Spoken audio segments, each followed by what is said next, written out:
Interview. Journaliste et médecin, Marina Carrère d'Ancos anime le magazine de la santé depuis près de 25 ans. Issue d'une famille d'intellectuels, elle a accepté de se confier à Télé Loisirs sur l'éducation pour le moins étonnante qu'elle a reçue de sa maman et celle qu'elle a donnée à ses enfants. Passionnée par ces deux métiers de médecin et de journaliste, Marina Carrère d'Ancos tient à partager ses connaissances avec le public. Alors qu'elle incarne un documentaire intitulé Fin de vie, pour que tu aies le choix dans lequel elle dévoile la maladie de son conjoint, l'animatrice du magazine de la santé a accepté de revenir sur son enfance et sur la manière très surprenante dont elle a été élevée. Marina Carrère d'Ancos, pour ma mère, médecine c'était bien, le journalisme moins Télé Loisirs, diplômée de médecine, après avoir exercé pendant 10 ans vous vous êtes tournée vers le journalisme. Pourquoi ce choix? Marina Carrère d'Ancos, j'écrivais pour le quotidien du médecin et TF1 est venu me chercher pour le Disney Club. Mon rôle consistait à expliquer des choses aux enfants. C'était très difficile mais très intéressant car cela m'apprenait à traduire le langage médical pour le rendre accessible et didactique. Puis Valérie Expert est venue me chercher pour Parole d'Expert et après j'ai rejoint France 5 pour ce qui allait devenir le magazine de la santé. En fait, tout s'est enchaîné sans que je le prévoie ni le cherche. Vous venez d'une famille d'intellectuels. Comment a réagi votre maman, l'historienne Hélène Carrère d'Ancos? Médecine c'était bien, le journalisme moins, rire. Pour maman la presse écrite ça passait encore mais la télé moins. Elle trouvait que ce n'était un vrai métier, rire.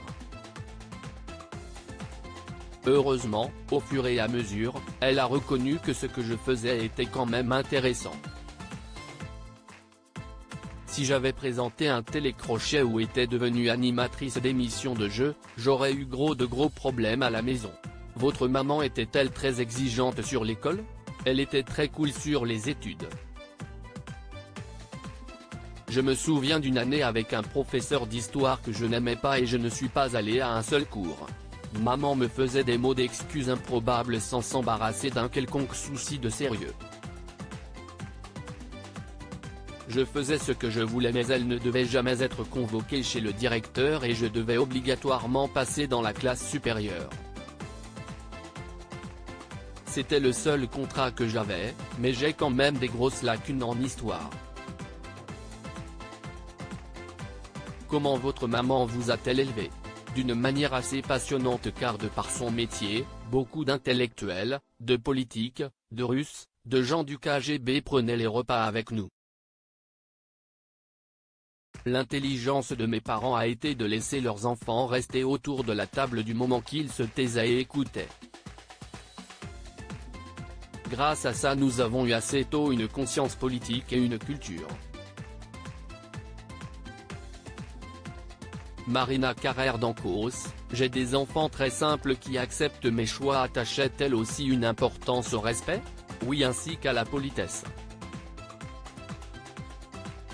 Pour le reste, elle partait du principe qu'on n'est qu'une fois enfant et que si on ne fait pas des bêtises enfants, on ne les fera jamais. En revanche, quand à 15 ans je lui ai dit que je voulais être championne de tennis, elle m'a répondu si est très bien, quand tu auras bac+10, tu m'en reparles. Ma carrière de joueuse de tennis s'est donc arrêtée là. Avez-vous suivi les mêmes principes avec vos enfants Thibaut, Lara et Hugo? Oui, car on peut s'autoriser la flemme quand on est petit.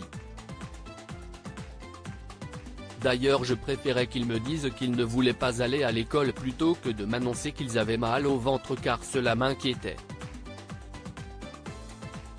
En revanche j'ai toujours été stricte sur le respect, la politesse, le fait de se tenir correctement.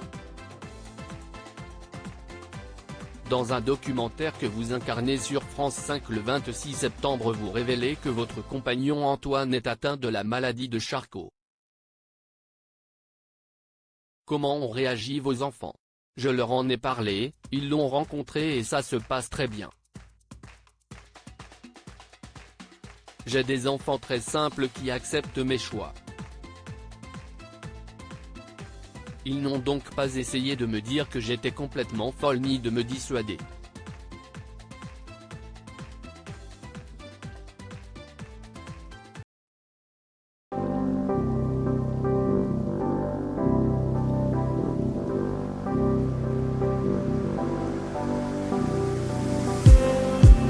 Just